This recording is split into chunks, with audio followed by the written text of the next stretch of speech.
firman Tuhan, sebab hal ini akan membawa kita kepada pemahaman akan dalamnya atau dahsyatnya Tuhan mengarahkan kita untuk ke depan menjadi warga negara kerajaan surga.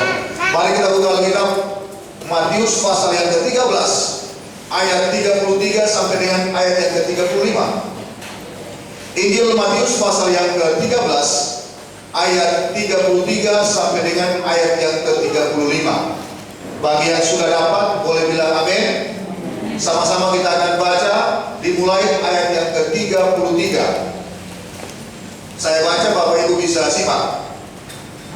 Dan ia menceritakan perumpamaan ini juga kepada mereka, hal kerajaan sorga itu seumpama ragi yang diambil seorang perempuan dan diadukan ke dalam tepung terigu 3 sukat sampai hamil seluruhnya. Semuanya itu disampaikan Yesus kepada orang banyak dalam perumpamaan, dan tanpa perumpamaan sesuatu pun tidak disampaikannya kepada mereka, supaya genaplah firman yang disampaikan oleh Nabi, aku mau membuka mulutku mengatakan perumpamaan, aku mau mengucapkan hal yang tersembunyi sejak dunia dijadikan. Bapak Ibu Saudara yang terkasih dalam Tuhan Yesus Kristus, kita akan sama-sama merenungkan begitu dahsyat perumpamaan ini. Tentunya kita harus mengerti dalam konteks pemikiran Tuhan Yesus sebagai orang Yahudi ketika menyampaikan, tentunya dalam konteks orang Yahudi. Dan saya memberi judul khotbah saya pada pagi hari ini, mempersiapkan kewargaan kita. Ya, mempersiapkan kewargaan kita. Boleh diulang 31? Mempersiapkan kewargaan kita. Nah, ini kita harus benar-benar paham, sebab kalau kita baca Filipi 3 ayat 20, itu biasa kalau buka sampai dibaca, karena kewargaan kita adalah dari sorga. Nah, ini berbicara kewargaan kita. Ternyata bahwa anugerah keselamatan yang Tuhan Yesus berikan kepada saya dan saudara untuk menjadikan kita warga kerajaan sorga. Dan ini sesuatu yang sangat menarik seharusnya, tetapi seringkali kita menganggap ini seperti sebuah fantasi, bukan sesuatu yang nyata. Dengar baik Bapak Ibu Saudara, kalau kita membaca kisah-kisah perumpamaan, selalu Tuhan Yesus menggambarkan hal kerajaan surga seumpama bla bla bla bla. Hal kerajaan surga seumpama seorang penabur. Hal kerajaan surga seumpama biji sesawi di ayat yang di atas. Dan diumpamakan seperti itu. Kenapa? Karena berbicara tentang kerajaan surga itu ada 2 pengertian. Nah, itu dulu kita harus tahu. Kerajaan surga itu ada 2 pengertian. Yang pertama adalah pemerintahan Allah atas dunia ini bagi kita melalui Roh Kudus. Saya ulang. Kerajaan surga yang pertama adalah pemerintahan Allah bagi dunia hari ini melalui Roh Kudus. Itu pengertian yang pertama. Pengertian yang kedua adalah kerajaan surga perwujudan. Perwujudan secara fisik nantinya di langit baru dan bumi baru. Jadi pengertian yang kedua kerajaan surga adalah perwujudan secara fisik, secara nyata, seperti keadaan di dunia ini, tapi lebih luar biasa lagi, lebih sempurna di langit baru dan bumi baru. Tetapi kalau kita membaca perumpamaan-perumpamaan yang Tuhan Yesus uraikan, itu berbicara tentang situasi yang pertama tadi. Artinya bahwa pemerintahan Allah atas dunia ini melalui Roh Kudus. Dan oleh karena itu dalam doa kami yang diajarkan oleh Tuhan Yesus dikatakan bahwa datanglah kerajaanmu, jadilah kehendakmu seperti di bumi dan di sorga. Nah, ini penekanan yang disampaikan oleh Tuhan Yesus bagi saya dan saudara, sehingga kerajaan sorga yang akan datang nanti itu kerajaan secara fisik, di mana Kristus memerintah saya dan saudara sebagai Raja kekal. Dan kalau kita merenungkan seperti apa yang sudah pernah saya sampaikan, ini pengulangan rencana Tuhan semula. Karena keselamatan itu rancangan Tuhan untuk membawa kita kepada rancangan semula. Itu usaha dari Tuhan. Dan saya mau bilang bahwa keselamatan itu anugerah, bukan usaha manusia. Tetapi karena dia anugerah, dia gratis, tidak murahan. Itu harga yang barang yang berkualitas itu sangat mahal harganya, sehingga ada harga yang harus kita bayar di sini. Dan ini yang diungkapkan oleh Tuhan Yesus, betapa sangat-sangat luar biasa. Ternyata anugerah itu walaupun dia gratis, itu bersyarat. Nah, ini yang seringkali orang lupa, sehingga banyak orang mengartikan bahwa keselamatan itu sekali selamat tetap selamat, tidak perlu diperjuangkan. Nah, ini satu hal yang sangat keliru, seperti pandangan beberapa kalangan dalam kekristenan hari ini. Bapak Ibu Saudara yang saya kasihi, kenapa saya katakan bahwa keselamatan atau anugerah untuk kita berada di langit baru dan bumi baru, kita harus mempersiapkan sejak hari ini. Mempersiapkan kewargaan kita. Saya membaca sebuah artikel untuk jadi warga negara negara Australia. Itu berlaku tahun ini 15 November 2020, bahwa untuk menjadi warga negara Australia itu semakin sulit. Jadi kalau kita mau jadi warga negara Australia itu ada sekitar 20 pertanyaan yang harus kita jawab. Kalau kita menjawab 75% dengan baik dan sempurna, itu bisa lulus. Berarti ada 15 soal. Dan di dalamnya itu ada soal-soal berbicara tentang apa? Tentang nilai-nilai kehidupan sehari-hari di sana.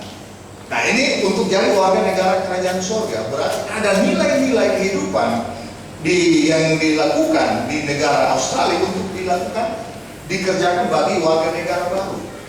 Dan itu sulit bagi orang yang pernah di penjara. Kalau paling sedikit dia 12 bulan atau 1 tahun. Setelah keluar dari penjara dia akan dideportasi keluar, dikembalikan kepada negaranya, tidak boleh lagi karena dia tidak taat kepada aturan. Itu 12, kalau cuma 3 bulan ya masih ada keringanan. Tetapi kalau sudah 1 tahun minimal, itu dia akan jalani hukuman di penjara, kemudian setelah itu dideportasi, artinya dikembalikan ke negara asalnya, tidak bisa lagi. Nah, sedangkan kerajaan di dunia ini ada syarat, ada ketentuan yang harus dipenuhi oleh warga negara. Dan sebelum menjadi warga negara harus menjadi permanen resident dulu. Itu kurang lebih 4 tahun kalau saya nggak salah. Jadi tidak gampang Bapak Ibu Saudara. Dan oleh karena itu ketika berbicara bagaimana untuk menjadi warga kerajaan surga, Yesus Kristus memberikan perumpamaan. Nah, tadi yang kita baca berbicara tentang ragi. Nah, berbicara tentang ragi, ini kalau kita di daerah pasti akan mengerti. Tetapi dalam artinya itu ada 2 pandangan. Pandangan yang pertama berbicara tentang ragi. Banyak pakar teologi ini menyamakan dengan ayat-ayat sebelumnya. Di ayat yang ke-31 begini. Hal kerajaan surga seumpama biji sesawi yang diambil dan ditaburkan orang di ladangnya. Nah, biji sesawi itu dia biji yang paling kecil. Kemudian ketika dia tumbuh dia bisa jadi besar. Jadi besar, bahkan dia punya cabang-cabang sehingga burung-burung bisa bersarang di situ. Menggambarkan bahwa ini sesuatu yang memberi dampak bagi dunia. Artinya orang-orang percaya itu dia seperti biji sesawi, ketika dia ada di dunia ini akan menjadi dampak, memberi manfaat bagi dunia ini, akan menjadi berkat. Tetapi di dalam ayat yang ke-33 ketika diceritakan perumpamaan tentang ragi, banyak pakar teologi itu menyamakan dengan biji sesawi tadi.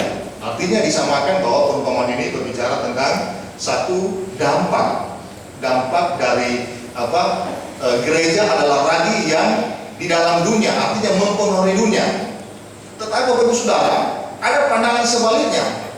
Berbicara tentang ragi artinya begini, pengaruh dunia yang menyebar di dalam gereja. Nah, ini berbeda. Kalau yang tadi pandangan pertama bahwa dikatakan gereja adalah ragi yang di dalam dunia, artinya memberi manfaat.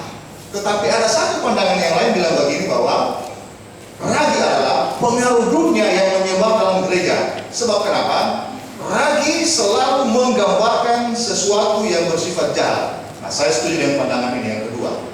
Kalau dibandingkan dalam 1 Korintus pasal yang ke-5 ayat 6 sampai yang ke-7 dikatakan begini, sedikit ragi mengkamirkan seluruh adonan. Nah, ini kalau orang bikin kue pasti tahu ini.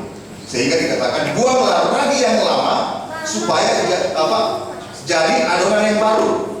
Nah, kalau kita membaca ini ya, saya coba membawa kita untuk membaca di 1 Korintus pasal 5 ayat yang ke berapa tadi ya? Ayat yang ke-6 ya, ayat yang ke-7. Buanglah ragi yang lama itu supaya kamu menjadi adonan yang baru, sebab kamu memang tidak beragi, sebab anak domba Paskah kita juga telah disembelih, yaitu Kristus. Perhatikan di sini, ragi itu dikatakan mengkamirkan seluruh adonan. Di ayat yang ke-11 dikatakan begini, tetapi yang kutuliskan kepada kamu ialah supaya kamu jangan bergaul dengan orang yang sekalipun menyebut dirinya saudara adalah orang cabul, kikir, penyembah berhala, pemfitnah, pemabuk atau penipu. Dengan orang yang demikian janganlah kamu sekali-kali makan bersama-sama. Artinya bahwa ragi itu akan berdampak bagi kita. Nah, oleh karena itu kesimpulan saya bahwa sifat ragi ini bukan seperti memberikan dampak yang baik, tetapi dampak yang negatif. Nah, ini sangat menarik Bapak Ibu Saudara, karena memang sifat ragi itu kalau kita baca di ayat yang tadi dikatakan bahwa diadukan ke dalam terigu 3 sukat sampai kamil seluruhnya. Nah, ini ada hal yang menarik di sini bahwa sifat ragi itu mengkamilkan. Apa itu mengkamilkan? Ya, bagi ibu-ibu yang buat kemarin baru selesai berumbu kan, buat pongas itu kan dia dari ragi, ya, tape itu. Supaya kenapa dia ada unsur jamur di sana, mengkamilkan, dia mempengaruhi seluruh, ya, adonan yang ada. Dan ini berbicara bahwa di dalam kamil itu ada fermentasi, ada kandungan alkohol di sana. Nah, ini sangat menarik sebab di ayat yang ke-35 di situ Tuhan Yesus menambahkan satu penggenapan nubuat supaya kenapa firman yang disampaikan oleh Nabi, aku mau membuka mulutku mengatakan perumpamaan, aku mau mengucapkan hal yang tersembunyi sejak dunia dijadikan. Perhatikan, Tuhan Yesus mengutip Mazmur pasal 78 ayat 2. Kalau kita membaca Mazmur 78 ayat 2, di situ dikatakan perumpamaan itu teka-teki dari zaman purbakala. Berarti bahwa ketika berbicara rahasia kerajaan surga, kemudian juga ada sesuatu yang harus kita kerjakan di sana, itu hanya Tuhan Yesus yang bisa mengungkapkan. Dan bagaimana cara Tuhan Yesus mengungkapkan itu? Lewat perumpamaan. Dan perumpamaan itu yang dikenal oleh orang-orang pada waktu itu. Dan hari ini yang kita belajar bagaimana tentang perumpamaan tentang ragi yang mengkamilkan seluruh adonan. Dan ini yang diungkapkan oleh Tuhan Yesus dikatakan yang tersembunyi sejak dunia dijadikan. Nah, Bapak Ibu Saudara, saya akan mengajak kita bagaimana menjadi warga kerajaan surga. Tentunya kita semua rindu menjadi warga kerajaan surga. Amin. Nah, ada 3 hal yang kita akan pelajari. Perhatikan di sini. Kita mulai dari sifat ragi, tetap kita fokus di ayat yang ke-33 tadi. Dan ia menceritakan perumpamaan ini kepada mereka, hal kerajaan sorga itu seumpama ragi yang diambil seorang perempuan dan diadukan ke dalam tepung terigu 3 sukat sampai kamil seluruhnya. Poin yang pertama, menjadi apa? Bagaimana menjadi? Bagaimana mempersiapkan kewargaan kita? Yang pertama yang harus kita lakukan adalah menghindari kepura-puraan. Sama-sama boleh 3, 2, 1. Menghindari kepura-puraan. Nah, ini sebenarnya hal yang biasa. Berakting atau berpura-pura itu hal yang terjadi di dalam kehidupan bersosial, termasuk yang kita lakukan juga seringkali tanpa sadar. Tetapi di sini kita belajar ternyata bahwa kepura-puraan itu ragi ternyata. Ragi yang bisa membawa dampak buruk bagi kehidupan kita sebagai orang percaya. Bagi gereja Tuhan ini harus kita dengarkan baik-baik, karena di sini dikatakan bahwa diadukan ke dalam tepung terigu 3 sukat sampai kamil seluruhnya. Apa yang dimaksudkan dengan kalimat ini adalah sedikit ragi bisa mengkamilkan 3 sukat tepung terigu.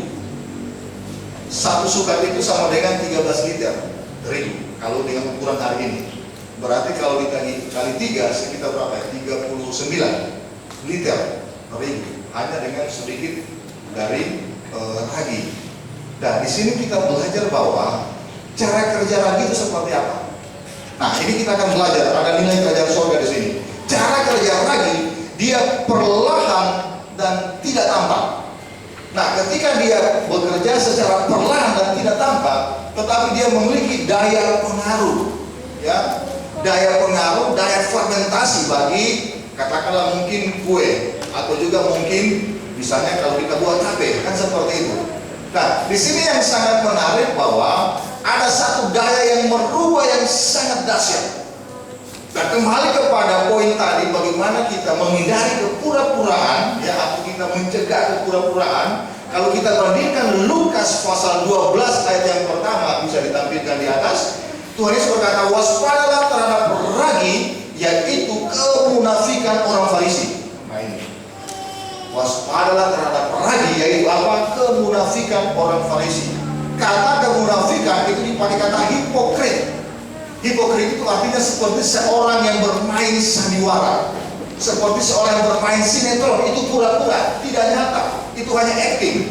Dan kata ini yang dipakai oleh Tuhan Yesus menggambarkan kepura-puraan.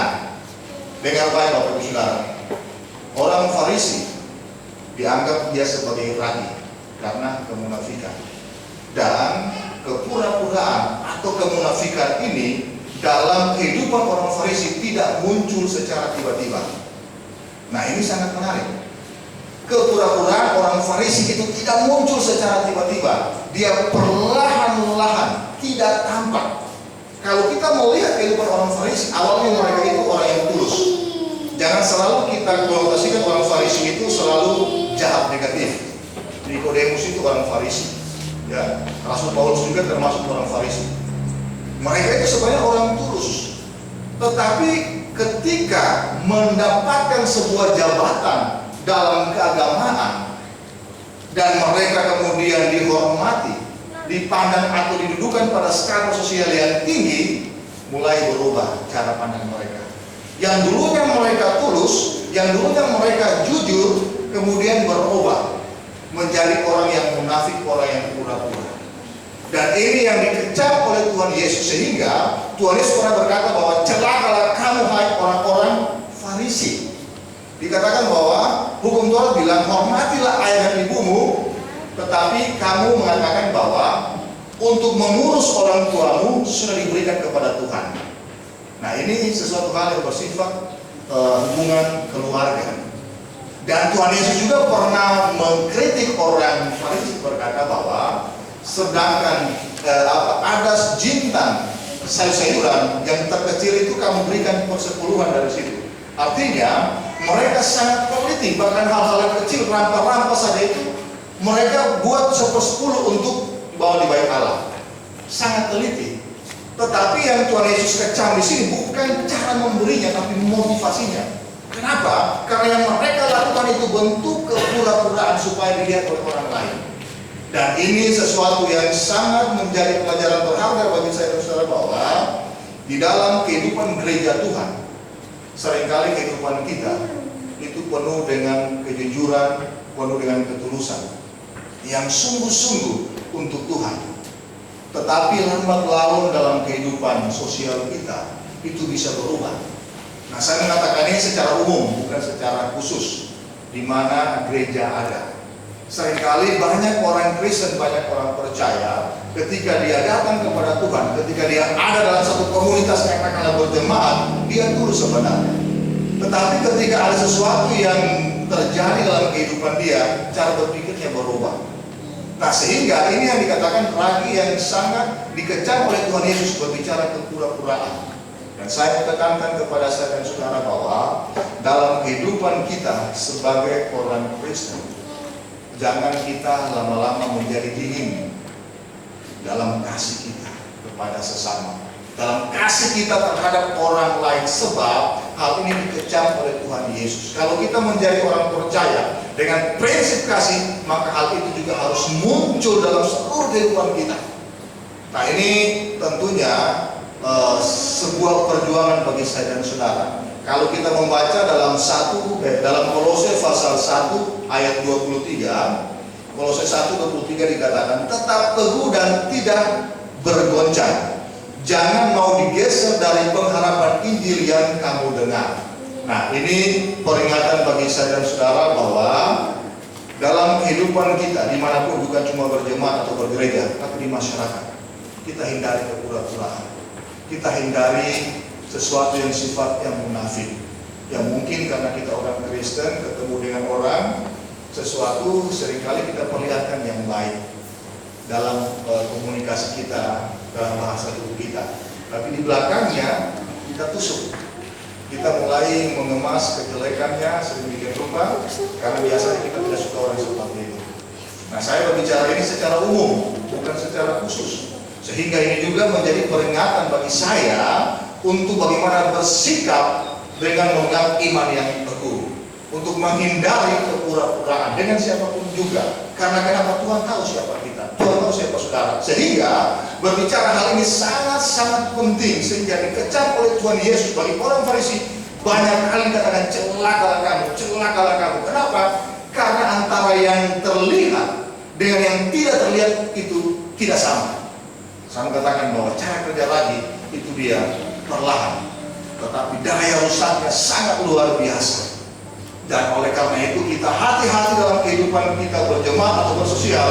Kalau ada kepura-puraan, kalau ada ketidakmurnian dalam kehidupan kita, hari ini kita bertobat. Alkitab berkata bahwa kalau hidup keagamaanmu tidak lebih benar daripada ahli-ahli Taurat dan orang Farisi, kamu tidak akan masuk ke dalam kerajaan surga.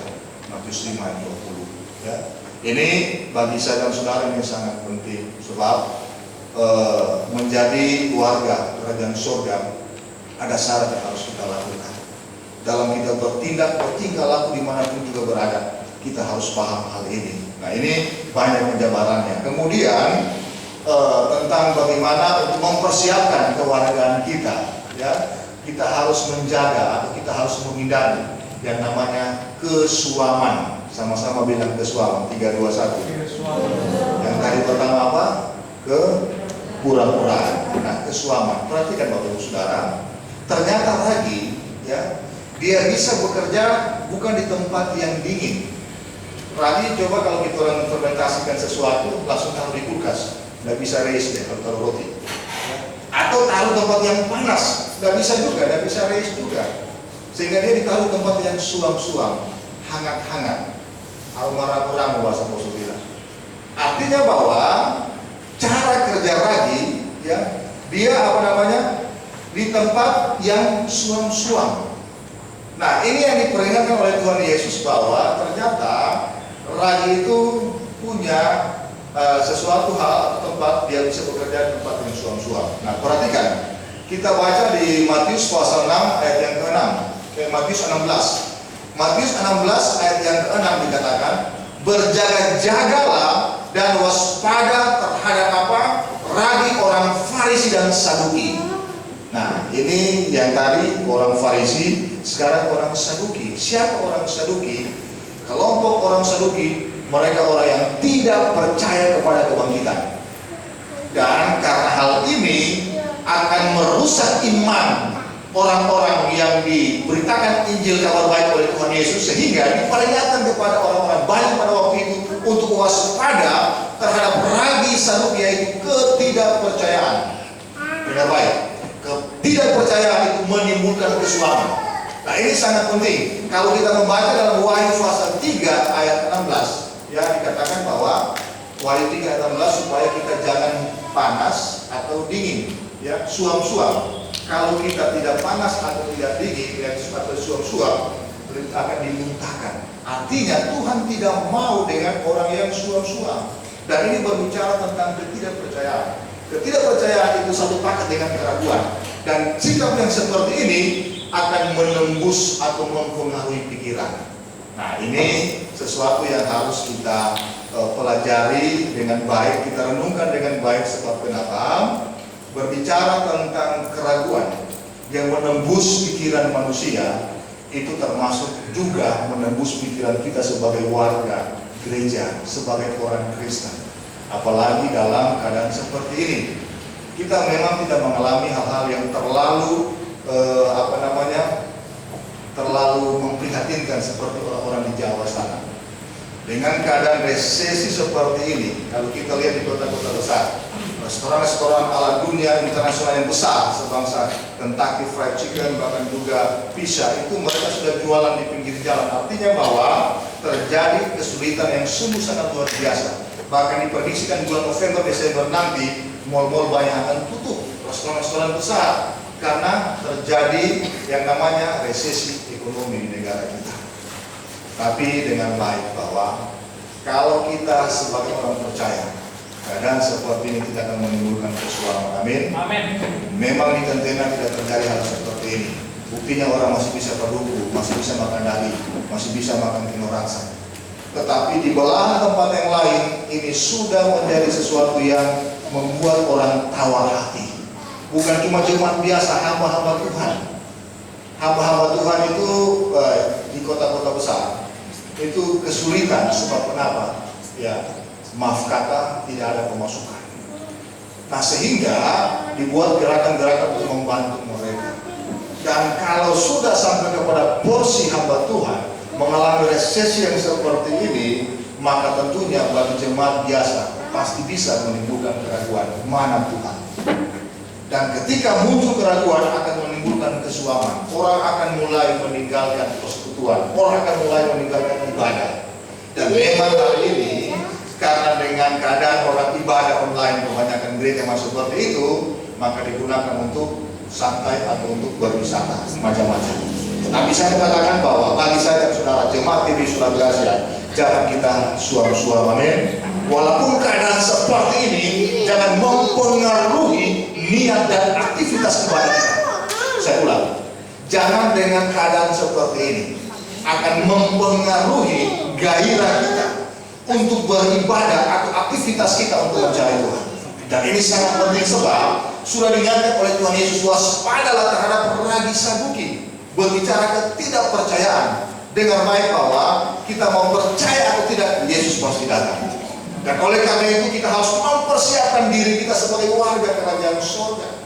Dan untuk menjadi warga kerajaan surga dimulai dari hari ini. Kita dilatih oleh Tuhan untuk menjadi orang-orang yang bermental, bergairah, bermental baja untuk dalam situasi apapun tetap kita kuat. Amin.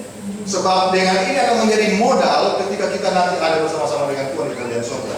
Tidak mungkin orang yang mental akan ada di sana, tidak mungkin. Dan oleh karena itu berbicara tentang kesuaman apapun alasan kita, jangan pernah kita tawar hati, apalagi untuk bersekutu dengan Tuhan. Saya melihat hari-hari ini ada satu kesuaman yang sudah mulai muncul. Bukan cuma di kalangan jemaat biasa, di hamba-hamba Tuhan, di banyak gereja, di banyak tempat, juga di tempat kita. Saya sudah mulai melihat ada kesuaman di sana. Saya tidak tahu apa penyebabnya, tapi yang pasti seringkali hal ini terjadi oleh karena keraguan dalam pikiran yang sudah meredes. Hari ini, kalau kita mungkin punya doa, kita punya harapan tentang sesuatu yang belum dijawab oleh Tuhan, bahkan jauh dari kenyataan, dengan baik, Tuhan tetap ada dalam kehidupan kita. Amin. Dan dunia ini memang bukan tempat kita yang nyaman, kita diingatkan. Dan oleh karena itu sehingga ragi Saduki, ragi ketidakpercayaan, ragi keraguan janganlah muncul, janganlah mengganggu, janganlah merembes pikiran kita, sehingga ibadah kita harus semakin bergairah. Ibadah kita harus semakin kuat, entah secara komunal seperti ini atau di rumah masing-masing. Tiap minggu saya membagi materi mesbah keluarga, fokus supaya kita ada satu persekutuan, kita berdoa secara keluarga, bisa panggil orang-orang lain. Kenapa? Karena kesuaman ini sudah mulai merembes ke dalam gereja Tuhan. Dan ini tentunya pekerjaan kuasa ke-8 lewat cara berpikir yang mulai sudah sekularisme. Ada keraguan di antara kehidupan orang percaya. Dan keraguan ini tentunya memang tidak muncul secara tiba-tiba, tapi secara perlahan. Mungkin kita katakan kita beribadah, tapi ketika kita beribadah, kemudian tujuan kita supaya Tuhan memberkati secara jasmani, maka itu sama dengan keraguan di hadapan Tuhan. Dan saya mau tekankan bahwa kita diberkati atau tidak, kita dijawab doa atau tidak, tetap kita percaya kepada Tuhan. Amin. Tapi kalau kita punya keyakinan seperti itu, tidak mungkin Tuhan mengabaikan kita, tidak mungkin Tuhan meninggalkan kita. Dan oleh karena itu, waspada dengan ragi kesuaman, waspada terhadap ragi Saduki. Kenapa? Karena ini akan membawa kita kepada kesuaman, ketidakpercayaan, dan bahkan membawa kita jatuh ke dalam kebinasaan. Itu poin yang kedua. Poin yang ketiga, berbicara tentang mempersiapkan keluargaan kita. Kita hati-hati terhadap ragi akan masuk. Yang ketiga, coba kita baca Markus pasal yang ke-8 ayat yang ke-15. Markus pasal 8 ayat yang ke-15 dikatakan di sana, berjaga-jagalah dan awaslah terhadap ragi orang Farisi dan ragi Herodes. Poin yang ketiga, mempersiapkan keluargaan kita. Kita harus hindari tentang sesuatu sikap yang oportunis. Apa itu oportunis? Oportunis artinya adalah apa? Mengambil kesempatan. Kalau menggunakan kesempatan itu baik. Tapi mengambil kesempatan itu namanya sikap oportunis. Dan kita lihat ini juga diingatkan dengan tegas oleh Tuhan Yesus, berjaga-jagalah satu dan awaslah. Dan kenapa hal ini terjadi? Sebab orang Herodian atau orang-orang kaum Herodes itu mereka orang yang mementingkan diri sendiri. Ketika dia mementingkan diri sendiri, maka dia akan melentur seperti angin. Nah, di dalam dia melentur ikut angin, orang-orang seperti kaum Herodian mereka tidak punya pendirian. Mereka oportunis. Kenapa tidak punya pendirian? Ketika orang Palestina dijajah oleh orang Romawi, dia beralih memihak kepada orang Romawi. Nah, kemudian ketika Mesir turut memerangi orang Romawi, mereka memihak kepada Mesir. Artinya hidup tidak ada arah, tidak ada pendirian, di mana angin bertiup, mengambil kesempatan. Dan model seperti ini yang diingatkan oleh Tuhan Yesus, waspadalah terhadap ragi orang Herodes. Kenapa? Sebab berbicara tentang ragi Herodes, ragi itu kan dia diadukan. Ya, kalau kita baca di kalimat tadi, di ayat yang kita baca, seumpama ragi yang diambil seorang perempuan dan diadukan ke dalam tepung terigu. Sebenarnya yang diterjemahkan diadukan itu bahasa aslinya disembunyikan di dalam tepung. Nah, itu maksudnya. Jadi kalau orang taruh ragi dalam tepung itu disembunyikan, maksudnya disimpan. Itu kan biasa kan ditutup dengan sarwet, ya, supaya kenapa dia bisa bekerja dengan baik. Dan cara kerja ragi seperti ini, ya, itu dia tidak tampak dari luar, dan dia akan bisa mengembang kalau ragi ini berada di satu tempat yang cocok bagi dia. Nah, jadi ini sifat dari ragi, dia tersembunyi. Orang yang mementingkan diri sendiri, dia akan melentur, dia akan ikut angin. Nah, ini yang terjadi dari orang-orang kaum Herodian. Dan kenapa Tuhan Yesus ingatkan kepada saya dan saudara? Sebab jangan sampai kita cari Tuhan demi kepentingan pribadi. Nah, ini saya ulangi. Ragi Herodes itu ragi mengambil kesempatan. Dia mengikut angin. Di mana ada angin yang bagus atau situasi yang bagus, dia ikut ke sana. Ya, kalau hari ini kan kita bisa lihat dengan dekarnya pilkada, ada namanya kaum oportunis. Ya, saya tidak ikut politik. Untuk pilkada ini semua didukung. Saya dukung semua kandidat, ya. Saya tidak A, B, C, 1, 2, 3 karena saya hamba Tuhan. Tetapi memang saya punya pilihan. Tapi yang saya masukkan di sini bahwa bisa dilihat. Kalau dulu misalnya mana yang kuat, dia di situ. Ya. Kemudian lagi ketika yang satu lagi yang lain muncul yang kuat, dia di situ. Atau yang di mana menguntungkan dia ada di sana. Ya, saya tidak membilang siapa, tapi maksudnya ini adalah pengertian secara umum. Ya, secara umum. Soal kita memilih itu hak kita sebagai warga negara. Tapi yang saya mengatakan bahwa ada sesuatu model yang mengambil kesempatan. Dan saya mengatakan bahwa dalam kehidupan kekristenan, ketika kita mencari Tuhan hanya untuk kepentingan pribadi, maka kita telah tersusupi dengan ragi Herodes. Dan ini sangat dikecam oleh Tuhan Yesus. Orang yang oportunis dalam kehidupan kerohanian hanya cari Tuhan untuk kepentingan pribadi, maka dia masuk dalam kelompok Herodes, ragi Herodes. Saya mengatakan bahwa hati-hati dengan motivasi kita. Kalau kita cari Tuhan hanya untuk kepentingan, ketika kita diberkati kita beribadah, ketika diberkati kita bersekutu, tapi ketika ada persoalan kita mulai mundur, kita sementara disusupi ragi Herodes. Tapi kalau hari ini semakin ada masalah, semakin ada persoalan, kita datang kepada Tuhan, kita cari Tuhan, maka tentunya kita sementara memfokuskan diri kepada Tuhan. Kita tidak masuk ke dalam kaum ragi Herodes. Tapi saya mengatakan bahwa hal ini harus menjadi perhatian kita bersama dengan baik. Karena untuk menjadi warga kerajaan sorga, syarat-syarat ini harus ada. Yang pertama tadi, hindari kepura-puraan. Amin. Jangan kita menjadi orang yang pura-pura. Jangan kita menjadi orang yang munafik, yang mungkin awalnya kita tulus, yang awalnya kita mungkin memiliki sesuatu motivasi yang benar, tapi lama-lama kita berbelok arah. Dan yang kedua, tentang kesuaman. Ragi kesuaman berbicara tidak panas, tidak dingin, panas-panas tai ayam kalau Bapak bilang. Ya, jangan iman kita iman panas-panas tai ayam.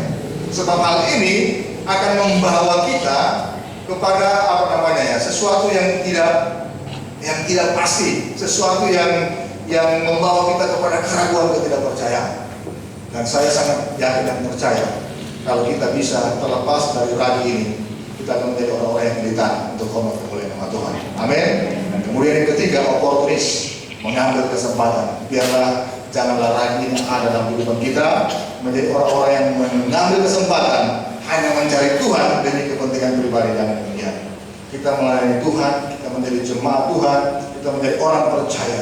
Hidup kita diberkati ataupun juga ada tantangan di sana, tetap kita mencari Tuhan. Amin. Dan kita mencari Tuhan ketika Tuhan jawab doa kita, tetap kita cari Tuhan. Tuhan belum jawab doa kita, tetap cari Tuhan. Bahkan Tuhan tidak jawab doa kita, tetap cari Tuhan. Karena hidup kita bukan di dunia ini.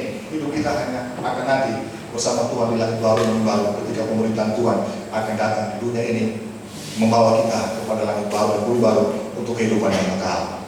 Amin. Untuk firman Tuhan. Haleluya.